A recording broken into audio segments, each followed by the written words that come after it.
Assalamualaikum warahmatullahi wabarakatuh. Bismillahirrahmanirrahim.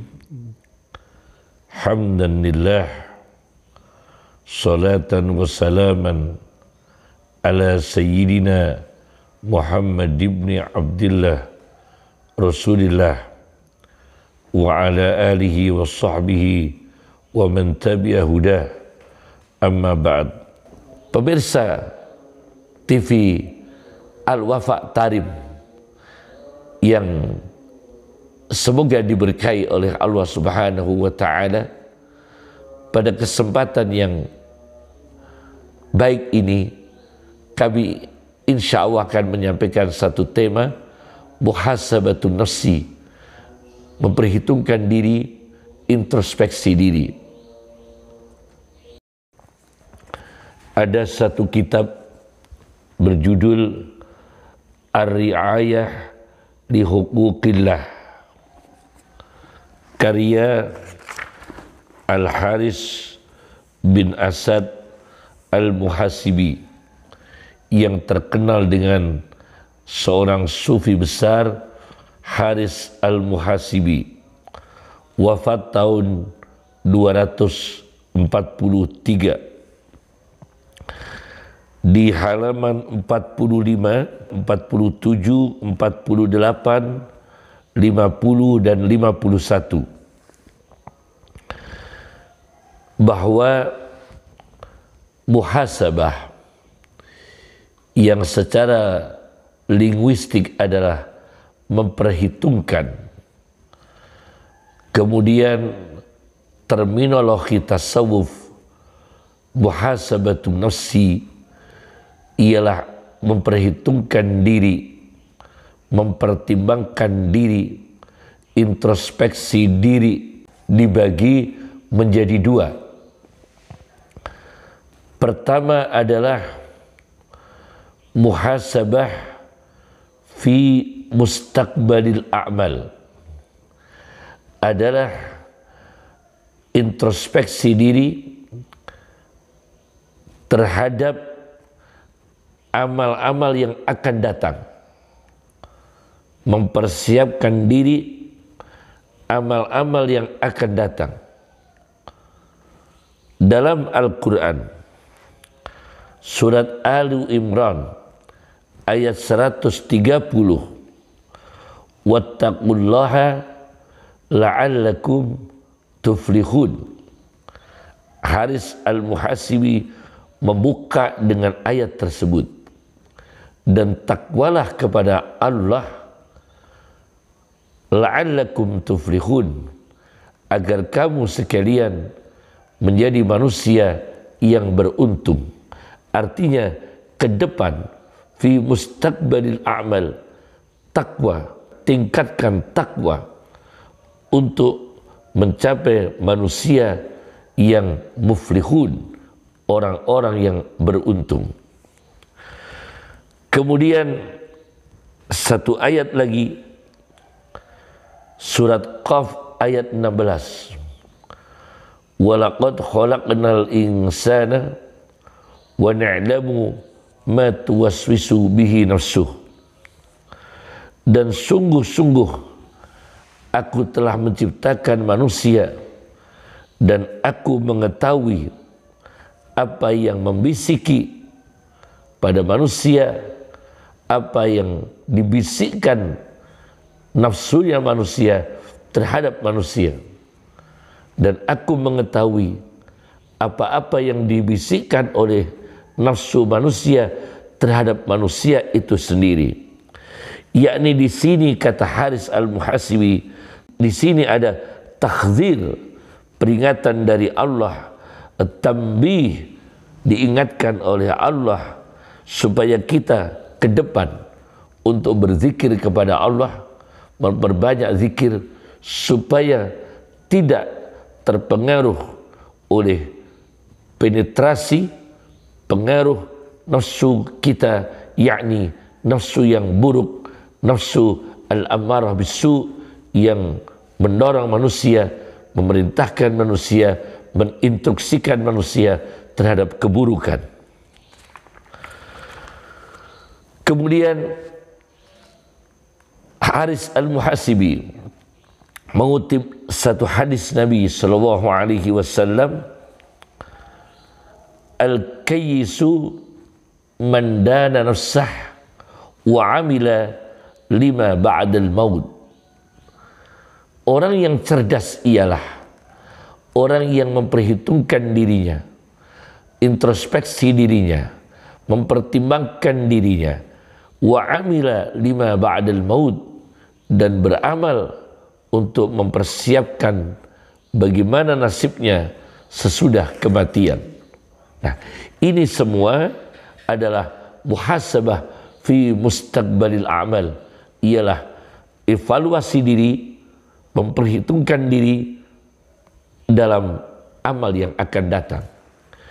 Kemudian yang kedua, muhasabah fi mustadbaril a'mal. Beliau menyebutkan muhasabah fi mustadbaril a'mal, di dalam amal yang sudah lewat. Memperhitungkan diri kita, introspeksi diri kita, evaluasi diri kita terhadap amal-amal yang telah kita perbuat.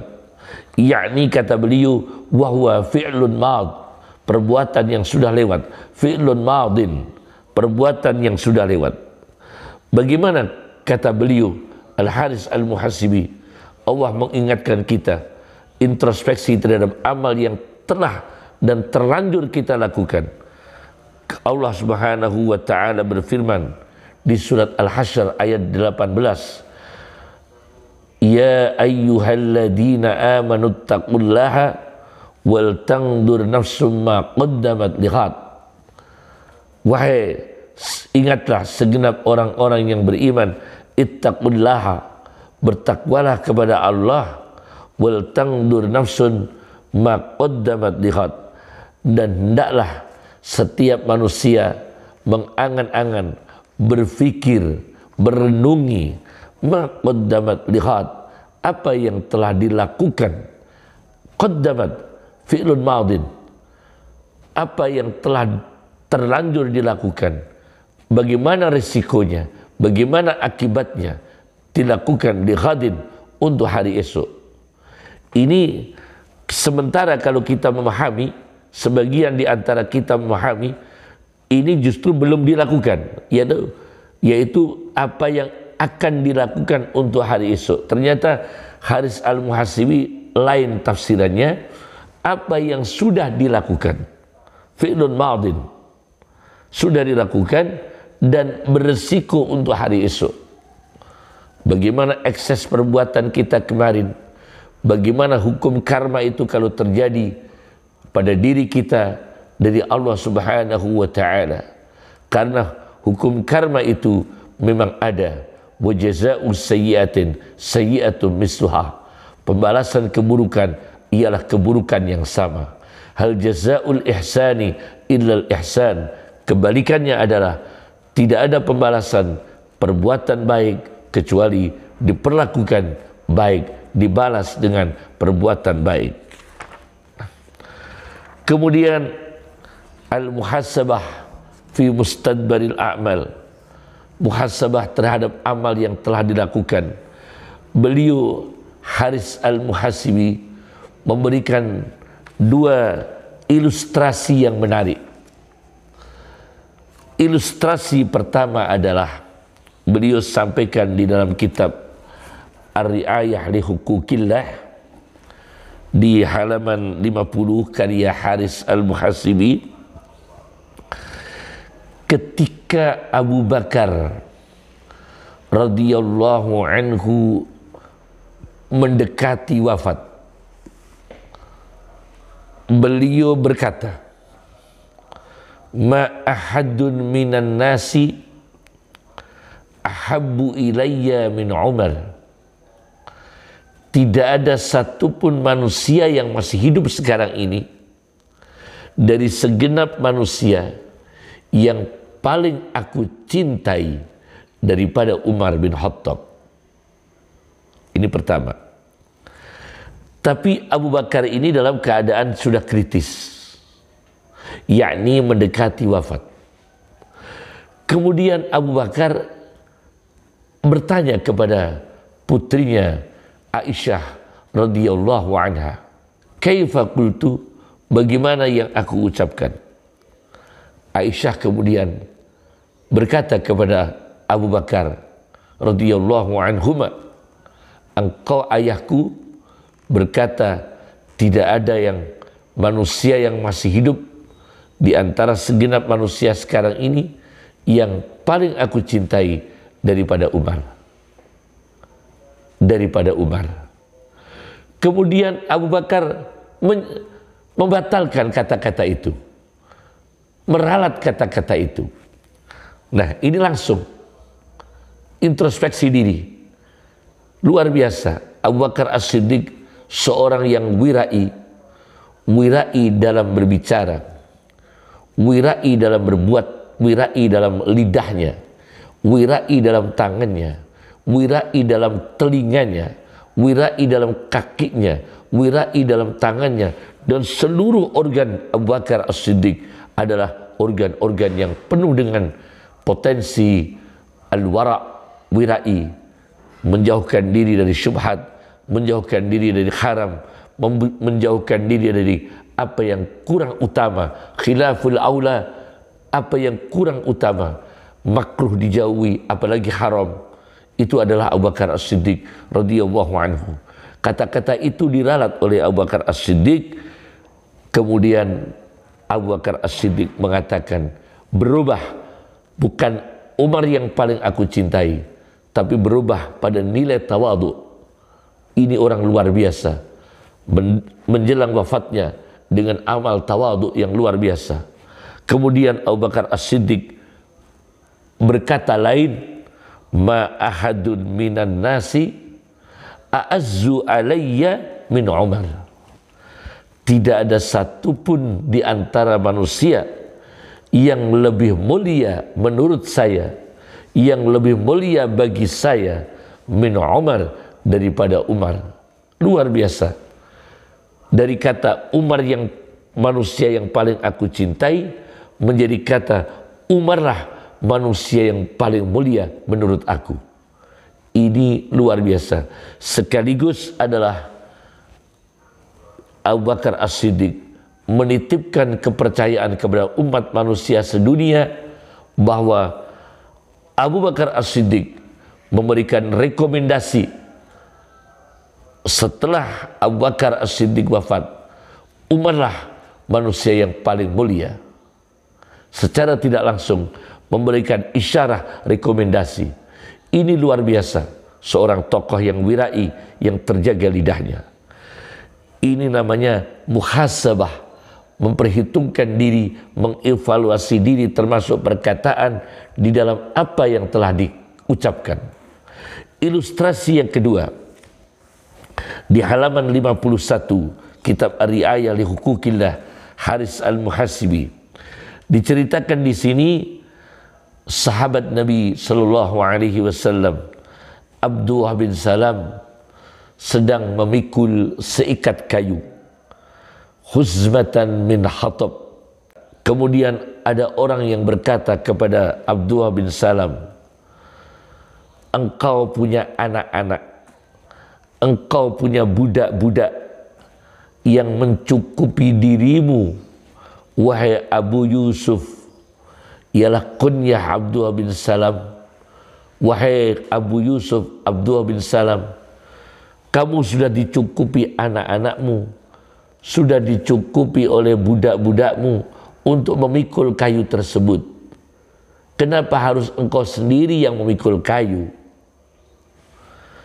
Bagaimana beliau jawabannya? Abdullah bin Salam mengatakan, aradtu an ujarriba qalbi hal unkiruhu. Aku ingin menguji hatiku, aku ingin menguji jiwaku, aku ingin menguji mentalku yang sudah-sudah ini, hatiku yang sudah-sudah, mentalku yang sudah-sudah. Hal yungkiruhu, apakah mengingkari, yakni menolak jika aku memikul kayu? dengan sendiri? Apakah hatiku menolak? Apakah mentalku menolak? Apakah jiwaku menolak? Kalau menolak ada indikasi patologi kesombongan. Ada indikasi patologi kibrun, kesombongan. Tetapi aku ingin jiwaku ini tidak mengingkari, tidak menolak, memikul kayu sendiri. Ini termasuk muhasabatun nafsi fi mustadbaril a'mal, kata Haris al-Muhasibi. Kemudian untuk menguatkan teori muhasabah, kita introspeksi diri, karena setiap perbuatan kita, perilaku kita ada ekses sunnatullah bisa terjadi, hukumnya Allah bisa terjadi, takdir Allah bisa terjadi. Nah, bagaimana? Yakni bisa mengalami apa yang ditakdirkan Allah, apa yang dihukumkan Allah, apa yang dikehendaki Allah terhadap manusia yang berbuat itu, maka kita harus hati-hati. Oleh karena itu, saya baca dalam kitab Sunan Sa'id bin Mansur. Ini kitab Sunan karya Sa'id bin Mansur, wafat 227 Hijriah. Jadi ini kitab Sunan yang klasik, sangat klasik. Wafatnya saja tahun 227 Hijriah. Karya Sa'id bin Mansur, dirosah dan tahqiq Dr. Sa'ad bin Abdillah. Pada hadis nomor 694, ketika ayat Al-Quran turun, kata Abu Hurairah, ketika ayat Al-Quran may ya'mal su'an yujza bihi, barang siapa yang berbuat buruk maka akan dibalas dengan perbuatan buruknya, akan mengalami akibatnya. Ayat ini turun, orang-orang Islam ketakutan. Syaqqa dzalik 'alal muslimin, terasa berat, yakni saking takutnya para sahabat Nabi SAW ketika itu, merasa dirinya mungkin melakukan kekhilafan, mungkin melakukan kesalahan. Maka para sahabat ini takut dengan turunnya ayat itu, ketakutan terhadap dirinya sendiri, saking kehati-hatiannya. Bagaimana Rasulullah SAW mengatakan, fa inna kullama yusabu bihil muslim kafarah, maka sesungguhnya musibah yang ditimpakan pada seorang muslim adalah kafarah, menghapus dosanya. Hatta syaukah yushakuha, sehingga duri yang mengena pada diri seorang muslim insya Allah menghapus dosanya. Wan nakbah yumkabuha, musibah malapetaka yang menimpa pada seorang muslim insya Allah bisa menghapus kesalahannya dengan izin Allah Subhanahu wa ta'ala. Kemudian di hadis nomor 696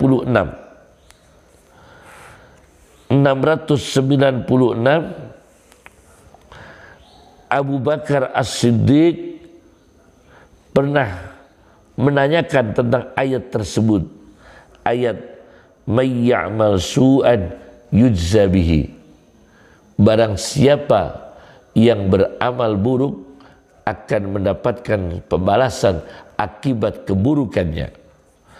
Ditanyakan kepada Rasulullah SAW, apa kata Rasulullah SAW? Menjelaskan tentang gambaran pembalasan akibat keburukan manusia. Rasulullah mengatakan, ya Aba Bakrin ama tahdamu, bukankah engkau pernah berduka?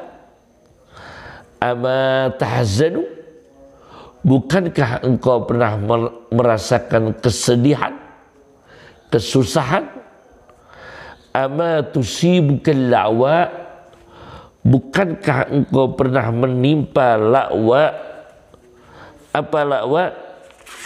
La'wa adalah kesulitan dan kesempitan. Ama tusibukal la'wa, bukankah engkau pernah tertimpa al-la'wa, asyiddah, kesulitan.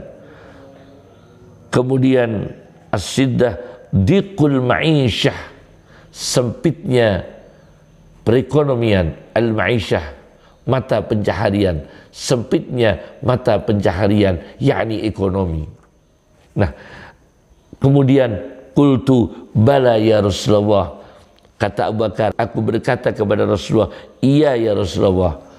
Kemudian Rasulullah mengatakan sallallahu alaihi wasallam, kemudian Rasulullah sallallahu alaihi wasallam mengatakan, fahada bihada, maka inilah duka, sedih, susah, sulit, sempitnya perekonomian, bihada bisa disebabkan, bihada sebab ini keburukan, kesalahan yang kita lakukan, kesalahan yang dilakukan oleh manusia, maksud kita akibat kesalahan, dosa yang diperbuat manusia. Semoga bermanfaat. Assalamualaikum warahmatullahi wabarakatuh.